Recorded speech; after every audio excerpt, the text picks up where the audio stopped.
বিচার ব্যবস্থা যে আজকে কোথায় দাঁড়িয়ে আছে, হ্যাঁ, এই যে অভিজিৎ গাঙ্গুলি সাহেব যে প্রশ্নগুলো তুলে দিয়ে গেছেন বিচার ব্যবস্থার প্রতি, সেটা অত্যন্ত মারাত্মক।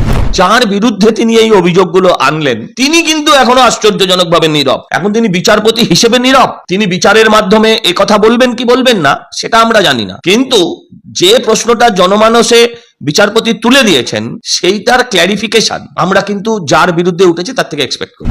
আদালত শব্দের অর্থ যদি আও দাও লড়ো আর তাবাহ যাও হয়, তাহলে সেই আদালতে তো আর সাধারণ মানুষের জায়গা হবে না।